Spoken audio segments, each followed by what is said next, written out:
예전에 서울에 이제 서초동에 그 빈민 그런 촌이 있었죠. 재개발로 인해서 사람들이 모여와 살고 있는 그런 꽃마을 뭐 그런 곳이 있었습니다.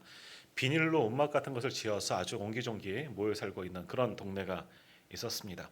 자, 이 마을에 한 여섯, 일곱 정도 되는 그 어린 아이가 있는데 혼자 거지처럼 아주 거지꼴처럼 고집거리를 하고 살아가는 그런 아이가 있었습니다. 머리도 감지 못하고 얼굴도 씻지 못하고 때는 꾀지재하고 머리는 떡이 져 있고 이 집 저 집 돌아다니면서 뭐 얻어먹고 또 집도 없으니까 어느 집 한편에 누워서 그냥 비닐하우스죠. 그저 거적대기 같은 거 덮고서 지내는 그런 아이가 있었습니다.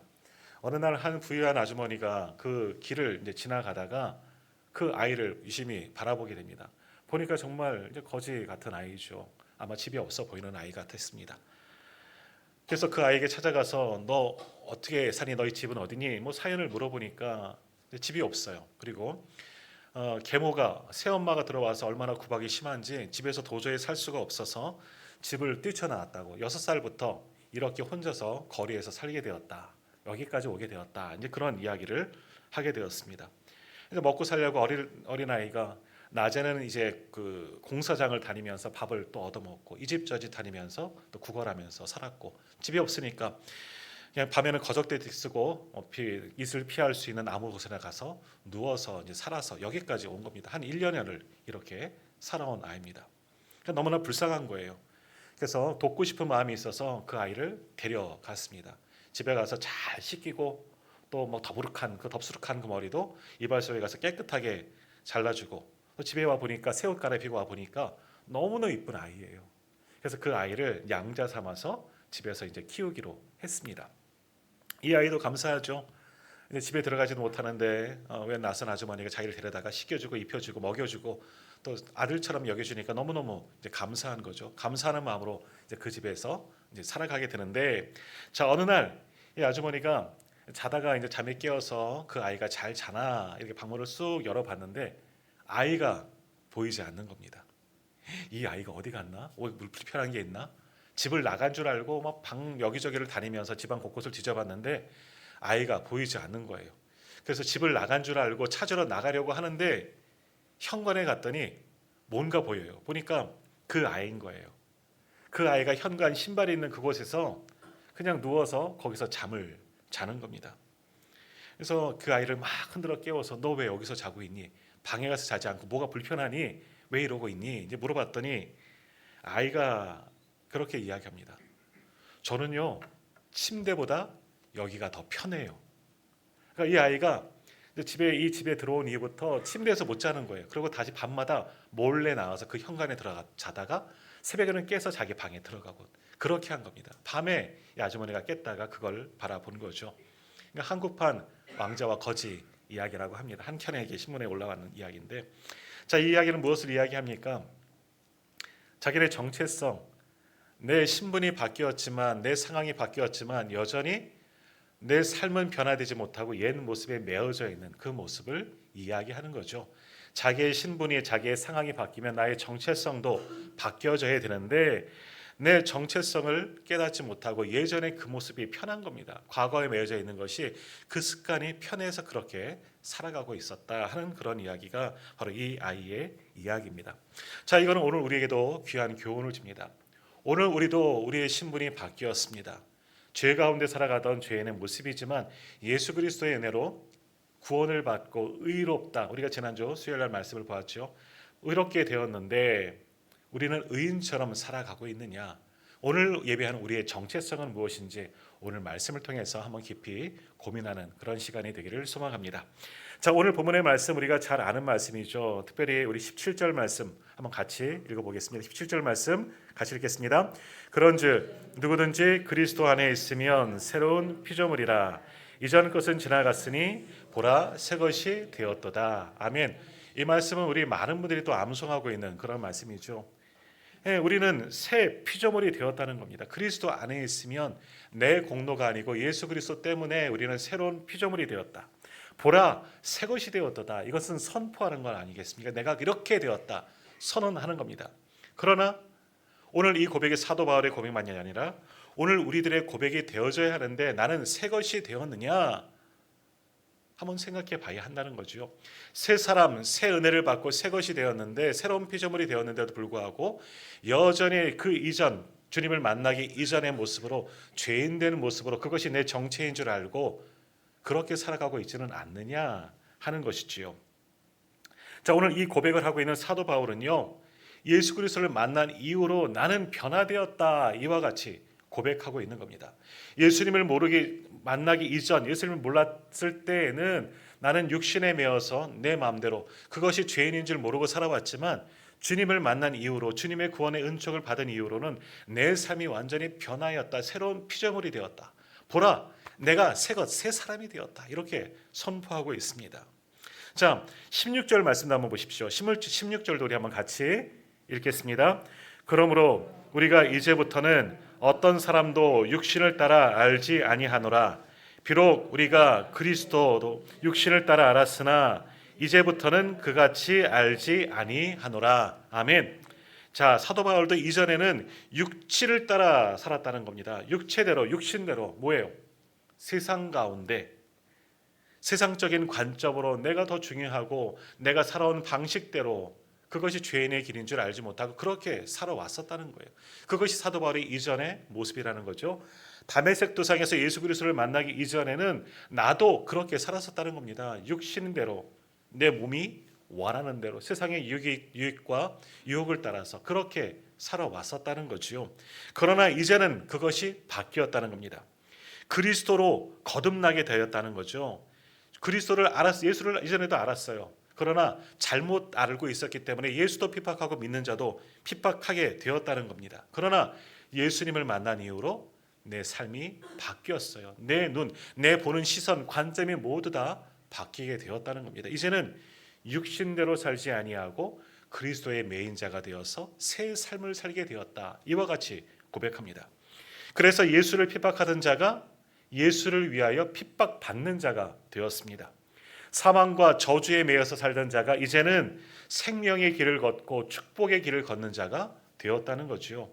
주님의 관점으로 삶을 다시 보았더니 온 세상이 너무나 아름답습니다. 그리고 이제는 내가 잘못 살았구나, 내가 사망과 고통 속에 살아왔구나, 이제는 변화된 새 사람이 되었구나, 이제는 주님의 새로운 피조물로 거듭난 자가 되었구나, 이것을 선포하면서 그렇게 살고, 이제는 무엇을 위해서입니까? 주를 위한 삶으로 완전히 내 삶이 바뀌어지게 되었다, 이것을 선포하고 있습니다. 자, 오늘도 우리가 교회를 오실 때 우리 외모를 바꾸지 않습니까? 저도 아침마다 좀 바꾸고 옵니다. 보통 때는 저 혼자 이렇게 옷 입고 머리 감고 씻고 오지만, 주일 올 때는 우리 전문 미용사에게 머리를 맡기고 옵니다. 다듬어 주셔야지만 제가 올 수가 있습니다. 그렇죠. 우리 성도님들 그러지 않습니까? 교회 오실 때 다 거울 앞에 앉으셔서 외모를 꾸미고 오셨습니다. 심지어는 분장까지 하고 오신 분도 있을지 모르겠지만 그렇습니다. 우리도 사람들에게 있는 곳에 갈 때는 우리의 모습을 바꾸고자 합니다. 우리의 외모를 바꾸어서 좀 더 잘 보이려고 하는 것이 우리 사람들의 모습이지요. 그러나 더 중요한 것은 뭡니까? 하나님 앞에 나올 땐 우리의 외모가 아니라 무엇을? 우리의 중심이 변화되어져야 하는 겁니다. 왜? 우리 주님은 우리의 중심을 보시는 분이시기 때문입니다. 그럼을 통해서 우리는 우리의 외모만이 아니라 우리의 속사람도 완전히 변화되어져야 합니다. 오늘 사도 바울을 보십시오. 다메섹 도상 그 사건 이후로 그가 완전히 바뀌었습니다. 180도 변하게 되었죠. 그 이전에는 자신의 배경이 너무나 중요했습니다. 나는 가멀리엘의 문화요, 유대인 중에 유대인이요, 이스라엘 중에 이스라엘이요, 또 내가 배운 것, 가지고 있는 것, 더욱이 당시 가장 좋은 게 뭡니까? 로마인이라는 신분증이 얼마나 중요했었습니까? 그러나 주님을 만난 이후로는 그것을 다 배설물처럼 버렸다 말씀하고 있습니다. 그런 모든 외적인 것은 하나도 중요하지 않습니다. 이제는 주님의 눈으로 세상을 보고 내가 잘못 살았고, 이제는 주님의 눈으로 세상을 보았더니 불쌍한 영혼들이 보여준 거죠. 자기와 똑같이 살아왔던 그 영혼들이 보여지게 되고, 그들에게 나는 이러한 사람이다, 변화되었다 함을 선포합니다. 그것이 우리가 읽었던 17절 고백이죠. 우리 다시 한번 17절, 이걸 사도 바울의 고백이 아니라 나의 고백이 되기를 원합니다. 우리 한번 같이 읽겠습니다. 그런즉 누구든지 그리스도 안에 있으면 새로운 피조물이라 이전 것은 지나갔으니 보라 새 것이 되었도다. 우리 옆에 계신 분께 한번 고백합니다. 보라 내가 새 것이 되었습니다. 보라 내 것이 새 것이 되었습니다. 그래요. 주님 때문에 우리가 새 사람이 되었습니다. 이전에는 사도 바울의 고백처럼 육신대로 살고 육체의 소욕대로 살고 죄 가운데 살아왔지만 예수 그리스도를 만난 이후로 내가 바로 변화된 줄 믿습니다. 나와 같은 사람을 변화시켜 주신 분 바로 우리 예수 그리스도이신 줄 믿습니다. 자, 오늘 이 고백 사도 바울만의 고백이 아니라 성경을 보면요, 얼마나 많은 사람들이 예수님을 만나고 하나님을 만나고 변화되었습니까? 구약을 보시면 아브라함, 모세 광야의 외로운 목동이었죠. 다 잃어버리고 광야에 살다가 하나님의 부르심을 받고 그 시내산에서 호렙산의 그 가시떨기에서 하나님을 만나고 하나님의 소중한 사람으로 변화되어서 민족의 지도자가 되지 않았습니까? 세리 삭개오, 키 작고 그 외형적인 모습이 어떤 트라우마가 있고 그것이 사람 앞에 서기 어렵고 세리로서 많은 것을 악착까지 살아왔지만 예수님을 만난 이후 그의 삶이 온전히 변화되었습니다. 부정한 여인 막달라 마리아도 예수님을 만나고 누구보다도 열렬히 예수님을 지지하고 따랐던 주님의 제자가 되지 않았습니까? 우리가 잘 알고 있는 초대교회 교부 성 어거스틴, 너무나 유명한 신학자여 믿음의 선배이지만 그도 어린 시절은, 젊은 시절은 정말 세상 속에서 살아왔습니다. 누구보다도 정말 형편없는 인생을 살아왔지만 어머니의 기도와 회심을 통하여서 누구보다도 주와 복음을 위해서 산 사람이 바로 성 어거스틴 아니겠습니까? 그런 사람들만이 아니라 오늘 누가? 바로 나도 예수님 때문에 새 사람이 된 줄 믿습니다. 나는 아무것도 아니에요. 사실 우리는 이들과 같이 내세울 것은 아무것도 없지만 그러나 예수님 때문에 오늘 나의 신분도 변화된 줄 믿습니다. 죄인에서 죄의 종으로 살아왔지만 예수님 때문에 하나님의 자녀가 되고 하나님의 아들, 딸들이 되고 하나님의 백성이 된 줄 믿습니다. 얼마나 큰 은혜입니까? 자, 그러면 하나님께서는 우리의 신분을, 우리의 모습을 이렇게 왜 새롭게 변화시켜 주셨느냐 하는 거죠. 그 이유가 오늘 본문에 말씀하고 있습니다. 자, 19절 말씀 우리 같이 읽겠습니다. 곧 하나님께서 그리스도 안에 계시사 세상을 자기와 화목하게 하시며 그들의 죄를 그들에게 돌리지 아니하시고 화목하게 하는 말씀을 우리에게 부탁하셨느니라. 아멘. 자, 오늘 이 말씀에 보면요, 우리가 18절도 같이 보면 좋겠는데 화목이라는 단어가 나옵니다. 화목이 뭡니까? 화해라는 말로 바꾸면 조금 더 쉽게 이해를 하겠죠. 화목하게 하다, 화해하다라는 겁니다. 사실 우리는 하나님과 화목하지 못한 사람들입니다. 왜요? 죄 때문에. 아담 이후로 모든 우리 사람들은 죄성을 가지고 죄를 가지고 태어나고 죄의 흔적들을 가지고 태어나며 죄를 가지고 죄인들로 살아갑니다. 그러나 그 죄를 누르고 살지만 그 죄가 우리를 지배하면 또 다른 죄를 지으면서 살아갈 수 없는, 밖에 없는 어쩔 수 없는 죄인이었습니다. 이것이 우리의 신분이었죠. 그 죄로 말미암아 하나님의 관계가 완전히 끊어졌죠. 이전에는 하나님의 자녀로서, 하나님의 피조물로서 하나님과 동일한 형상 따라, 성품 따라 만들어진 지체 아니었습니까? 그러나 그 죄로 말미암아 하나님과 완전히 단절되었었는데 누구로 말미암아? 예수 그리스도 주님의 십자가로 말미암아 그 끊어진 관계가 회복되었다는 겁니다. 그것을 오늘 성경은 뭐라고 말씀하느냐? 세상을 자기와 화목하게 하시며 어디 안에서? 그리스도 안에서, 예수 그리스도 안에서 끊어진 모든 관계를 회복시켜 주셨다는 겁니다. 회복시켜 주셨어요. 주님 안에서, 그리스도 십자가 안에서 그 끊어진 관계가 회복되었다 하는 거죠. 이것이 바로 화목하게 되었다 하는 겁니다. 자, 그러면 우리를 왜 화목하게 하셨느냐? 이것이 새롭게 되었다는 것인데, 새 것이 되었다는 것인데 무엇하게 하시려고? 19절 말씀을 보십시오. 화목하게 하는 말씀을 우리에게 부탁하셨느니라. 또 누구에게? 또 다른 끊어진 관계 속에 있는 자들에게 화목하게 만드는 그 일을 우리에게 맡기시려고 먼저 우리를 하나님과 화목하게 하셨다라는 겁니다. 먼저는 주님의 십자가의 은혜로 우리가 하나님과 화목하게 된 줄 믿습니다. 그리고 그 사명을 우리에게 주셨어요. 그러니까 우리에게 맡기신 사명이 뭡니까? 화목하게 하는 직분입니다. 화목하게 하는 직분. 자, 20절 말씀. 20절 말씀도 한번 우리 같이 읽겠습니다. 그러므로 우리가 그리스도를 대신하여 사신이 되어 하나님이 우리를 통하여 너희를 권면하시는 것 같이 그리스도를 대신하여 간청하노니 너희는 하나님과 화목하라. 아멘. 너희는 하나님과 화목하라. 왜? 20절 앞에서 뭐라고 말합니까? 우리가 그리스도를 대신하여 사신이 되었기 때문에 하나님과 화목해야 한다. 먼저 우리를 화목하게 하신 이유는 뭐냐? 예수 그리스도의 십자가로 말미암아 이제 우리의 모든 죄를 대속하시고 이제는 의롭다 하셔서 하나님과 화목하게 하셨어요. 하나님과의 관계가 회복되게 만들어 주셨어요. 마치 사도 바울처럼 새 것이 되었습니다. 그 이유는 뭐냐? 우리를 그리스도를 대신하여 사신이 되게 하시려고. 사신이 뭡니까? 예전에는 사신, 다른 나라의 왕의 명령을 가지고 또 교류하기 위해서, 교역하기 위해서 보낸 사람들을 사신이라고 하죠. 지금은 뭐라고 합니까? 대사라고 합니다. 다른 나라의 대사로 파견합니다. 우리나라를 대신하여서, 대표하여서 그 나라의 관계를 유지하기 위해서 대사를 파견하고 또는 공사를 파견하게 됩니다. 그래서 옛날에는 대사를 왕이 파견하게 되었다면 지금 대통령이 임명장을 주고 각 나라에 대사로 파견하면 파송받은 나라에서도 신임장을 그에게 주게 됩니다. 우리나라에서 이제 대사로 활동하십시오.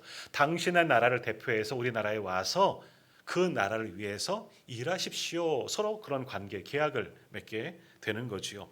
자, 오늘 본문의 말씀을 보면 그리스도의 사신이 되었다 말씀합니다. 그리스도께서 대사를 파송하셨는데 누구를 파송하셨다? 어떤 사람들? 네, 따라합시다. 바로 나. 대사하기 싫으십니까? 그러면 그렇게 합시다. 바로 당신이십니다. 바로 당신이십니다. 네. 우리를 하나님의 대사로, 그리스도의 대사로 파송하셨다는 겁니다. 발음이 안 돼요. 파송하셨습니다. 오늘 요한복음 20장 21절에도 보면 아버지께서 나를 보내신 것 같이 나도 너희를 보내노라라고 말씀하셨습니다. 주님이 우리를 보내셨습니다. 그러기 위해서 우리를 먼저 하나님과 화목하게 하셨어요. 우리는 하나님과 화목할 수가 없어요. 죄 때문에. 그래서 하신 일이 뭡니까? 주님의 십자가, 예수 그리스도의 십자가로 우리의 죄를 대속해 주시고 죄를 사하여 주시고 용서하여 주시고 그리고 하나님과 화목하게 만드셨어요. 그리고 우리를 그리스도의 사신으로, 그리스도의 대사로 파송하여 주셨습니다. 왜? 아직도 그리스도의 관계가 회복되지 않는 이들을 위해서 우리를 대사로, 그리스도의 사신으로 파송하여 주셨다 하는 겁니다. 자, 주님은 우리에게 오셔서 먼저 세 가지를 말씀하셨는데 오라고 하셨어요. 수고하고 무거운 짐지자라 다 내게로 오라. 죄인들도 나 와라. 목마른 자들도 배고픈 자들 다 와라. 주님으로부터 생수를 받아 먹으라 말씀하셨어요. 주님은 많은 이들을 우리 주님에게로 초청하셨습니다. 오라고 하셨습니다. 오와서 뭐합니까? 배우라. 나의 멍에를 메고 나의 짐을 지고 나를 배우라. 주님의 것을 배우는 겁니다. 그리고는 또는 가라 하셨습니다. 파송하시는 거죠. 너희는 온 천하에 다서 복음을 전파하라. 많은 사람들에게로 가라라고 파송하셨습니다. 사신의 임무가 뭡니까? 대사의 임무가 뭡니까? 가는 겁니다. 어디로? 다른 나라. 외교 맺기를 원하는, 수교하기는 나라를 맺기를 원하는 나라에 파송하는 겁니다. 파송되어지는 거죠. 그 나라에 가는 겁니다. 우리나라를 대신해서 그 나라에 가서 또 나라에서 명하는 일들을 전하는 것, 이것이 대사의 임무인 거죠. 자, 오늘도 그리스도는 우리를 주의 사신으로 삼으셨습니다. 그리스도의 대사로 삼으셨다는 거죠. 먼저 주님 앞에 오게 하셔서 배우게 하시고 화목하게 하시고 이제는 우리를 파송하셨습니다. 세상으로 파송하셨습니다. 무엇하려고? 그리스도를 전하게 하시려고, 그리스도의 복음을 전하게 하시려고 우리를 파송하셨다는 거예요. 우리는 다 그리스도의 대사입니다. 자, 각 나라에 파송한 우리나라의 대사들이 있습니다. 미국에도 일본에도 가까운 중국에도 여러 나라의 대사들이 파송되었죠. 그들은 어떤 일들을 합니까? 무엇을 위해서 합니까? 그 나라를 위해서 하는 것이 아니라 보냄 받은 나라를 위해서 하는 거예요. 우리나라를 위해서 일하는 거죠. 그들이 하는 말은 뭡니까? 우리나라를 위한 말을 하는 겁니다. 대통령이 이야기해 준 것들을 하게끔 되어 있습니다. 자기의 유익을 위해서나 내 생각대로 얘기하는 것이 아니라 우리나라의 국익을 위해서 대신해서 말을 하는 거죠. 그러니 그 말하는 것이 행하는 행동이 얼마나 조심스럽습니까?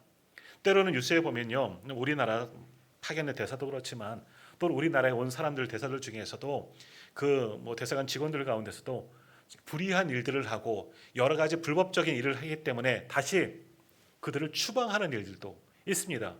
그 나라를 위해서 하지만 그러나 그 나라에 왔다면 그 나라에 또 맞게끔 일을 해야 되는데 그러지 못하였기 때문에 그들을 외교 관계를 끊고 추방하는 경우들도 있다 하는 거지요. 자, 오늘 우리가 그리스도의 대사가 되었다는 것은 뭡니까? 우리가 무엇을 대표하는 겁니까? 하나님의 나라를 대표하는 거예요. 우리의 책임이 실로 막중한 겁니다. 그럼 우리가 해야 될 일은 뭡니까? 나의 일을 하는 것이 아니라 나를 보내신 분의 일을 하는 거예요. 나를 보내신 분의 일이 뭡니까? 우리 수요일날 열심히 다니시는 분은 아시겠죠? 하나님의 일이 뭡니까?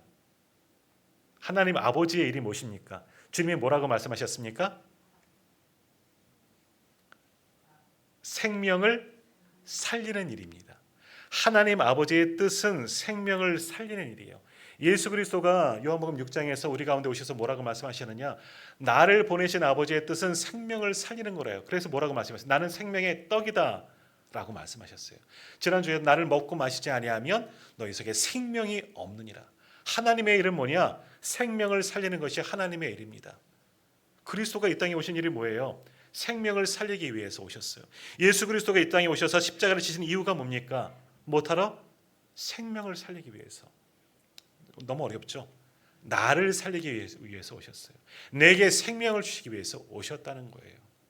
그렇게 생명을 주셨고 이제는 우리가 생명을 받고 그리스도의 사신이 되었어요. 그리스도의 대사가 되었어요. 그럼 우리가 무슨 일을 해야 합니까? 생명을 살리는 일을 하는 겁니다. 그것이 우리에게 주신 직분과 사명이다 하는 겁니다. 오늘 예배드리는 저와 우리 모든 성도님들은 그리스도의 사신이 되어서 무엇을 하는 거예요? 또 다른 생명을 살리는 일, 생명을 낳는 일을 하는 것이 오늘 우리의 사명인 줄 믿습니다. 이것을 좀 좋은 말로 오늘 말씀에는 그리스도의 사신이다, 그리스도의 대사다, 이것이 화목하는 직분이다라고 오늘 우리에게 말씀하고 있는 겁니다. 오늘 예배하는 저와 우리 모두는 그리스도의 사신이 되어서 하나님과의 우리와의 관계를 화목하게 하는 직분을 맡으셨습니다. 다시 말하면 다른 거 다 채취하고 우리는 생명을 살리는 일에 우리가 부름을 받은 줄 믿습니다. 내가 먼저 주님의 은혜로 생명을 받았고 또 우리를 파송하셔서 또 다른 생명을 낳게 하시려고 우리를 구원하여 주신 줄로 믿습니다. 그러므로 우리는 우리가 살고 있는 나의 삶의 자리에서 그리스도의 사신이 되어서 무엇을 해야 합니까? 생명을 살리는 일에 쓰임받는 저와 우리 모든 성도님들이 다 되기를 간절히 소망합니다. 그러기 위해서는요, 우리의 말과 행동이 너무나 중요합니다. 사람들과 똑같은 모습으로 살아가는 것이 아니라, 물론 세상 속에서 우리도 똑같은 사람들과 세상 속에서 같은 일을 하며 같이 살아가지요. 하지만 구별된 성도로서 그들과는 달라도 뭔가 다른 모습을 보여줘야 한다는 거예요. 세상 사람들에게 예수 믿는 사람들은 뭔가 달라도 다르구나 하는 모습을 보여질 수가 있어야 하는 것이지요. 그러면 우리가 그렇게 살아가고 있습니까? 우리가 화목하게 하는 직분을 받은 우리가, 그리스도의 대사된 우리가, 그리스도의 사신된 우리가 세상 속에서 그 맡겨진 직분대로 살아가고 있느냐 하는 겁니다. 자, 오늘도 우리가 예배전 항상 찬양을 하지만 우리가 부르는 찬양 가운데, 찬양집 가운데 찬미, 요즘에는 잘 사용하지 않았는데 우리는 그래도 많이 보세요. 찬미 1000, 1500, 2000 이 찬미 찬양집이 있습니다. 거기에 보면 그것을 엮은이가 최영덕 집사님이십니다.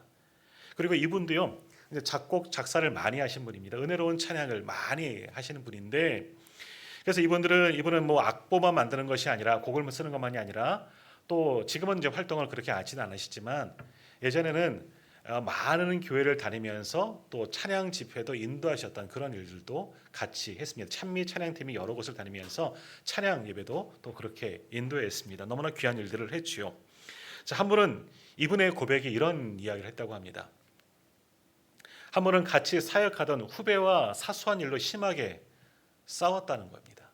별것도 아닌 일인데 서로 이제 툭탁툭탁 하면서 의견 충돌을 가지다가 이제 서로 다투게 되었다는 거지요.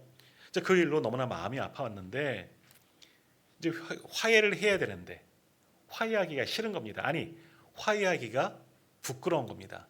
내가 선배인데 이 동생, 이 후배놈이 나한테 함부로 하는 것도 속이 좋지 않고 또 가만히 보면 별거 아닌 거예요. 이거 그냥 미안해 한마디만 하면 되는 건데 선배고 형의 입장에서 이 후배에게 미안해 이 말을 하기가 싫었다는 겁니다. 자존심이 있지 내가. 뭐 그런 마음이 품었다는 거예요. 근데 좀 그 마음에 하나님이 주셔서 마음이 너무나 불편한 겁니다. 내가 먼저 용서해야 되나? 근데 자존심이 있어서 말을 못하고 마음은 불편하고 이런 차에 저녁 늦은 시간에 후배한테 전화가 왔다는 거죠. 그러면서 형님 말하는 거예요. 형님 미안합니다. 제가 후배인데 제가 너무나 잘못한 것 같습니다. 제가 먼저 용서를 구했어야 하는데 그러지 못했습니다. 너무나 죄송합니다. 하고 동생한테 연락이 왔다는 겁니다. 근데 그 전화를 받고 너무너무 더 미안했다는 거예요.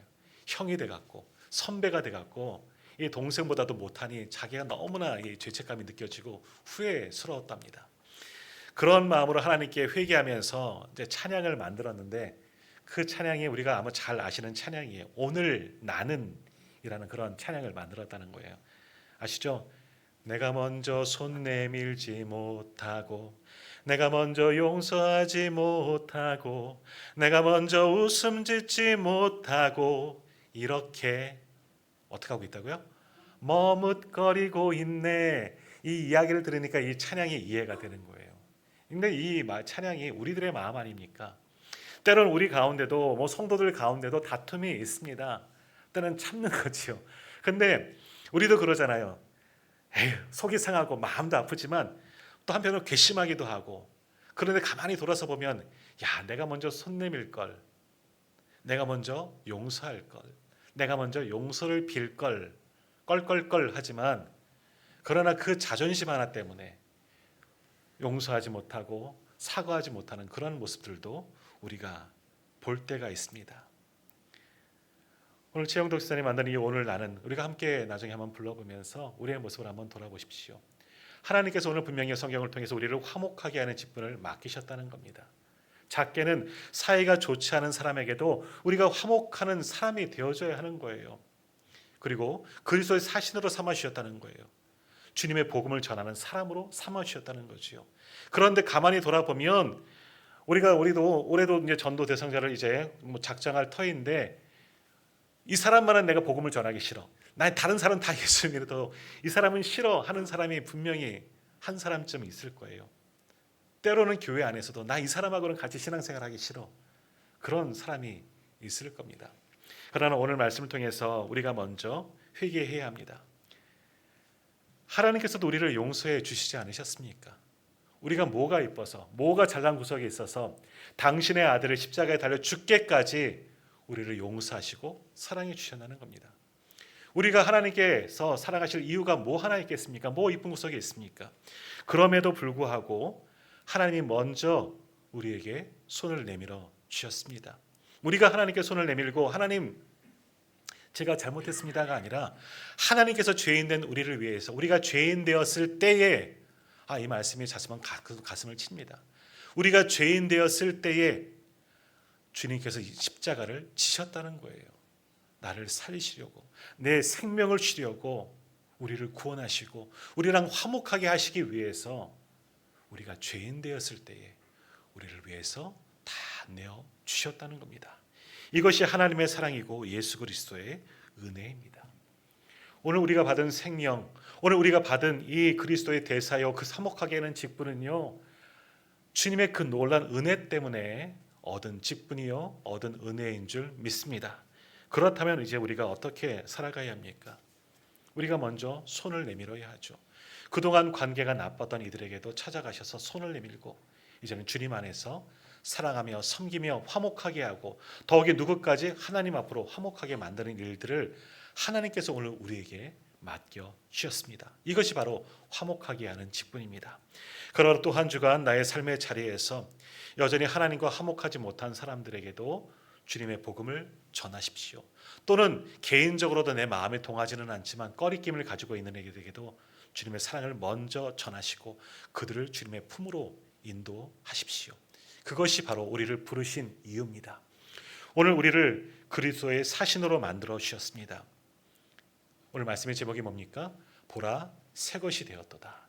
이제 오늘 이후로 새 사람, 새 것이 되어서 그리스도의 사신이 되고 화목하게 하는 직분을 받은 자가 되어서 오직 내게 생명 주시고 나를 살리신 예수 그리스도의 복음만을 위해서 살아갈 수 있는 저와 우리 모든 성도님들 다 되기를 간절히 소망합니다. 기도하겠습니다.